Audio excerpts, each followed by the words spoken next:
Tu t'es déjà senti coupable de partir en vacances à l'étranger, en all-inclusive, sans avoir pu réellement découvrir la culture des habitants locaux? Moi oui. C'est pour cette raison que nous nous sommes fixés pour objectif de rencontrer un maximum de Kurdes à l'est de la Turquie. Et forcément, tu t'exposes un petit peu plus à de potentielles péripéties qu'en restant bien tranquille à te faire sécher les couilles devant la clim du hall de l'hôtel. Et si je suis là devant toi aujourd'hui, c'est qu'il y en a eu des péripéties. On a manqué de se prendre une balle de fusil dans un canyon.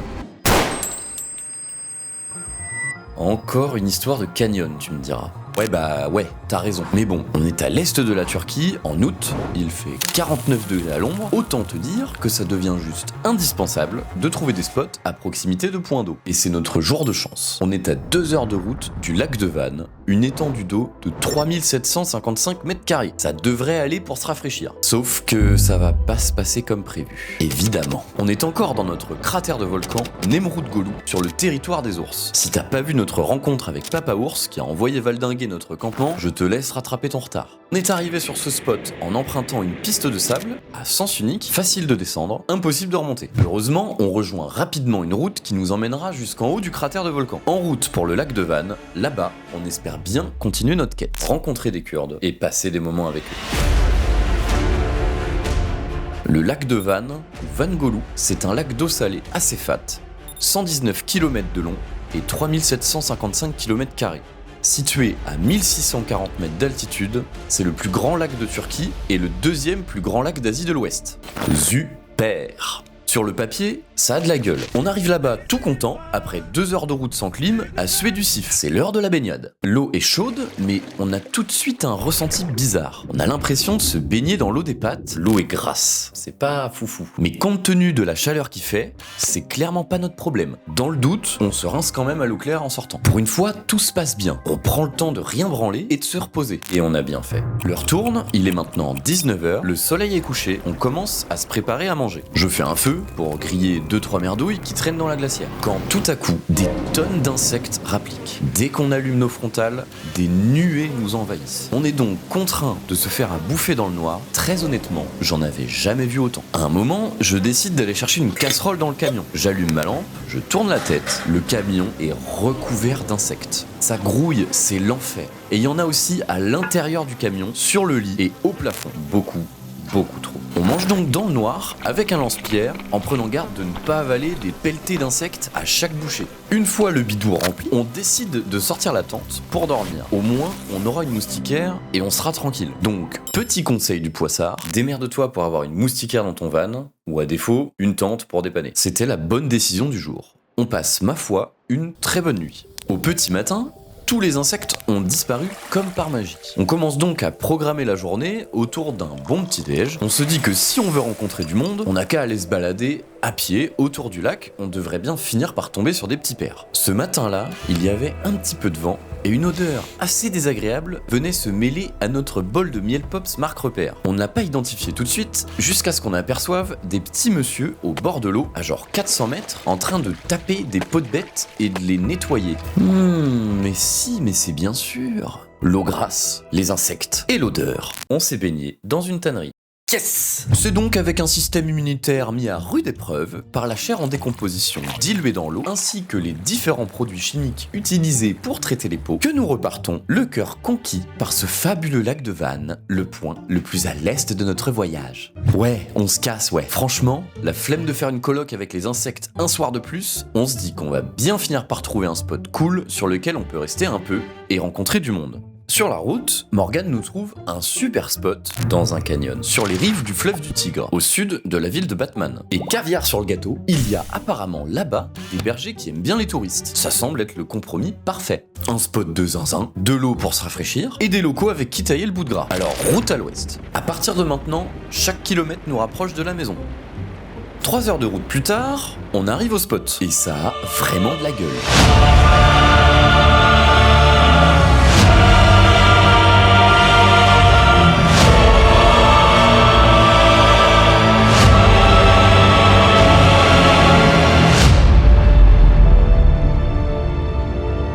Ouais, c'est sexy, mais il fait chaud, très chaud, trop chaud. Il est 11h, il fait déjà 48 degrés à l'ombre. Chaleur, On déplie donc le tarp, chaque mouvement est un marathon, on sue à grosses gouttes. En vrai, je sais pas combien il pouvait faire au soleil, mais réellement, je n'ai jamais eu aussi chaud de ma vie. On installe donc le campement en traînant des pieds comme Olivia. Une fois terminé, on peut enfin se poser sous le tarp. On s'asperge d'eau littéralement toutes les 3 minutes. Impossible d'organiser un concours Miss T-shirt mouillé ici. Tu te vides un bidon de 3 litres de flotte sur tes vêtements, en 3 minutes, t'es sec comme le cake aux olives de belle maman. La chienne est évidemment au bout de sa vie, elle qui supporte déjà mal la chaleur de base. Du coup, on lui enfile un t-shirt blanc, mouillé, histoire de limiter la casse et de la garder en vie, quand même. Au bout d'un moment, un petit père débarque de nulle part avec une pastèque. Notre premier client. Les commentaires disaient vrai. C'est un berger du coin, il ne parle évidemment pas anglais, il se pose tranquille sur le campement et nous offre sa pastèque. Trop mimes. Je pense qu'on va se faire une grosse bouffe ce soir et on a vraiment bien mangé ce matin. Il nous fait comprendre que son campement à lui est à quelques centaines de mètres sous un ou deux arbres qu'on aperçoit au bout d'une corniche. Donc là, on marche sous un soleil plus qu'écrasant. Chaleur. On met 15 minutes à arriver jusqu'à son campement, un arbre, un âne, un tapis et une théière. Tout pour être heureux. Il fait un feu et nous prépare un thé.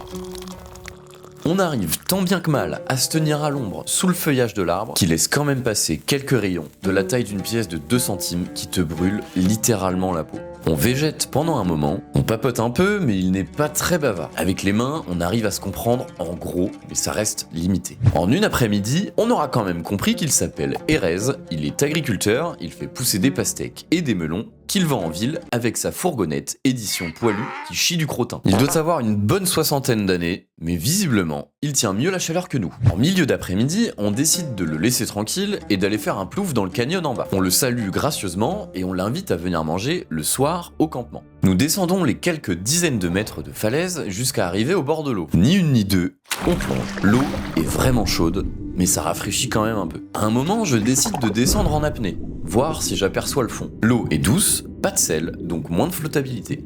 Si bien qu'arrivé à 3-4 mètres, t'es comme aspiré par le fond, plus besoin de nager pour descendre. C'est une sensation à la fois flippante et cool, comme un doigt dans le pétou. Bref, c'était l'anecdote du jour, mets ça sur ta tartine et fais-en bon usage. Toujours est-il que je n'ai pas vu le fond. Ça a l'air d'être vraiment profond. Profond. Oui, non, arrête. Arrête, chaleur.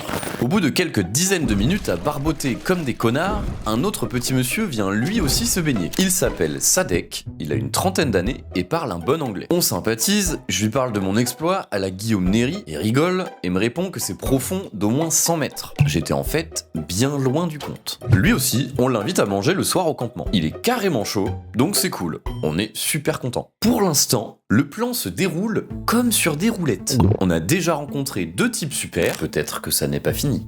Qui sait? Nous remontons du canyon, on se pose au campement, la nuit commence à pointer le bout de son nez. Je prépare un feu, en attendant nos 2 invités, quand j'aperçois une lampe au loin. C'est Sadek, il se ramène avec des poivrons et des aubergines, alors que je lui avais dit qu'on l'invitait. Mais tu vas vite comprendre qu'inviter un Kurde sur ces terres, c'est mission impossible. Il déballe tout ce qu'il a amené et pose direct les légumes sur la braise. Essaye, tu verras. Aubergine, direct sur la braise, tu l'enlèves quand c'est mou partout. Chaleur! C'est vraiment une dinguerie et on ne peut plus simple.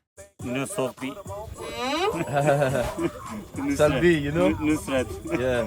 On refait un peu le monde avec Sadek. Il nous explique qu'il vit ici avec sa femme et ses 2 enfants et qu'il a repris la ferme de son père. Tous les matins, il va chercher du blé et de l'eau au puits pour faire son pain. Mais à côté de ça, il a Insta et il écoute du Usher. Rupture. Il nous demande si la vie en Europe est vraiment comme il la voit à travers les réseaux. On comprend que ça le travaille de voir des culs à string se frotter sur des lambeaux à paillettes dans son feed Insta. J'essaye donc de relativiser en lui répondant qu'en vrai, ceux qui flambent à ce point ont certainement un grand vide à combler et que les personnes normalement constituées qui réussissent à gagner des thunes dans leur vie tendent à revenir vers un mode de vie plus simple et plus proche de la nature. Comme toi, mon Sadek. Parce qu'ils s'aperçoivent qu'en fait, les clés du bonheur ne sont peut-être pas accrochées au trousseau de la lambeau, ni au piercing pubien de la dame qui se frotte dessus. Tu vois, c'est un cycle. T'es un prolo à la campagne, tu veux croire en tes rêves, t'y vas à fond. Si ça se passe bien, tu cravaches, t'as plus de vie, mais tu gagnes des thunes. Tu fais une dépression parce que ça règle pas tous tes problèmes. Retour à la ferme, à caresser des chèvres naines. Et c'est là que la team premier degré intervient normalement. Mais tu te rends pas compte de ce que tu dis, t'as dit ça à un mec dans le besoin, t'es égoïste. N'empêche que Sadek, lui, il a bien compris ce que je voulais lui dire, et on a bien rigolé. Trêve de boutade, je lui demande comment ça se fait qu'il parle aussi bien anglais. C'est en fait son frère qui lui a appris, il est médecin et travaille à Istanbul. Je comprends du coup le sentiment d'échec qu'il nous partage d'avoir hérité de la ferme familiale alors que son frère s'est émancipé. On passe un vrai bon moment avec Sadek. Il est très touchant, vraiment cool, en plus d'avoir le cœur sur la main comme tous les Kurdes qu'on a rencontrés jusqu'ici. Mais du coup, pas de news d'Erez. Le papy avec qui on a passé l'après-midi à crever et à boire du thé. T'aurais vu la scène avec l'âne? Un vrai Ennio Morricone le bordel. Fait chier, mais tant pis, c'est cuit, alors on commence à manger. Il n'a certainement pas voulu se faire inviter par pudeur. On n'invite pas un Kurde sur ses terres. C'est lui qui t'invite. Un point, c'est tout. Je tends donc une assiette à Sadek, il me répond qu'il a déjà mangé. Tu vois, je t'avais dit. On n'invite pas un Kurde sur ses terres. Ou alors, il faudrait le menotter. Il nous regarde donc manger. Ça me gêne, j'aurais bien kiffé partager la pitance avec lui, mais bon, c'est comme ça. Déjà, il nous fait l'honneur de venir et de passer un moment avec nous. Et ça, c'est vraiment chouette. C'est ce qu'on voulait. On finit la soirée autour du feu jusqu'au moment où il se lève pour nous quitter et retrouver sa famille. On le serre fort dans nos bras, claque sur les couilles et ciao. Hyper cool de l'avoir rencontré ce petit père. On est vraiment content. Ah, j'oubliais. Le soleil est couché, il est minuit et il fait toujours 35 degrés. Donc on sort les matelas et les duvets dehors et dodo. Le lendemain matin, réveil aux aurores, et déjà sous un cagnard plus qu'assommant. Avant même d'avoir fini d'avaler notre petit-déj, on saute dans nos maillots de bain et direction le canyon pour se baigner. En descendant, on aperçoit quelques personnes au-dessus de nous, abritées du soleil sous une cavité rocheuse. Sûrement des locaux, peut-être une troisième rencontre intéressante, qui sait, jamais 203. À peine on arrive dans l'eau, une forte détonation nous fait sursauter avec Morgane. Le bruit ricoche dans le canyon, on se regarde, ébahi. Putain, c'était un coup de feu. Le temps de s'en apercevoir, une deuxième déflagration retentit, puis tout de suite après, une troisième. Les tirs sont rapprochés, il y a donc plusieurs armes. On réalise que les tirs viennent d'en haut du canyon. Je lève la tête, j'aperçois effectivement deux silhouettes sombres brandissant des fusils. Ils continuent de tirer des coups de feu aléatoires sur la berge d'en face et dans l'eau. Les balles sifflent avant d'impacter l'eau, les déflagrations ricochent entre les deux berges du canyon. Ils savent pertinemment qu'on est dans l'eau, en train de se baigner, puisqu'ils nous ont vus descendre. Mon sang bouillonne, ça m'énerve vite et fort. Je me retourne pour remonter et leur faire part de mon mécontentement de la manière la plus mondaine qu'il soit, quand je m'aperçois que Saïka a disparu. C'est pas du tout dans ses habitudes de se barrer. Elle ne l'a jamais fait, c'est un gros bébé qui vit dans le monde des bisounours, elle est toujours dans nos pattes. Donc là c'est la panique.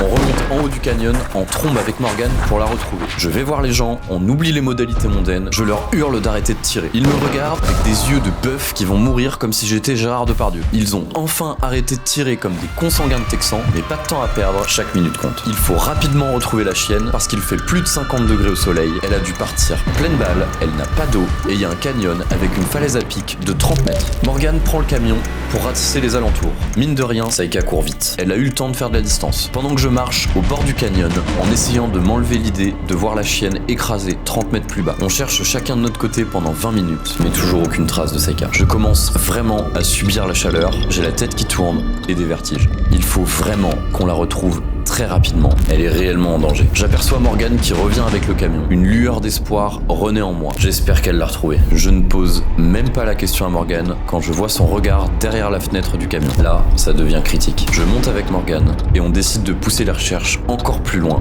jusqu'à un village à 4 ou 5 km du spot. Le temps de ce court trajet est extrêmement long. Le silence est lourd comme du plomb. Aucun mot ne sort. À ce moment-là, je crois que j'envisage le pire.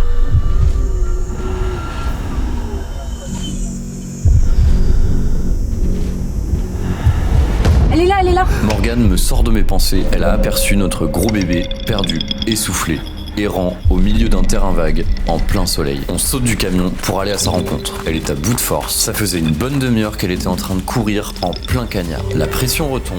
On est tellement soulagé, t'as pas idée. On lui donne direct à boire et on lui enfile un t-shirt blanc humide. On l'a vraiment échappé belle sur ce coup-là. Je t'avais dit qu'il se passerait plus de trucs que si on était resté les couilles à l'air devant la clim de l'hôtel. Mais ça fait des histoires à raconter, comme dirait Aurélien. Alors même si le fait de voyager et de rencontrer de nouvelles personnes peut être source de problèmes, c'est peut-être le prix à payer pour faire quelques belles rencontres. Les cultures sont différentes et c'est indispensable de s'intéresser aux autres. Et c'est bien pour ça qu'on compte continuer sur notre lancée en rencontrant d'autres locaux. Pour ça, direction Mardin, une ville d'apparence incroyable située à 20 km de la frontière syrienne, au sud-est de la Turquie. Et tu vas voir qu'encore une fois, tout ne va pas se passer comme prévu.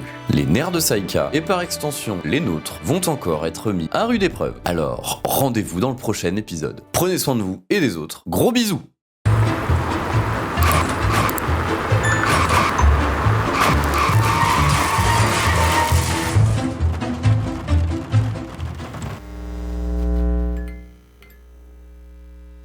Bah là on cherche tranquillement un magasin de camping pour remplacer notre bidon que le gentil nounours nous a tranquillement troué. Ce matin c'est shopping. À le revoyure.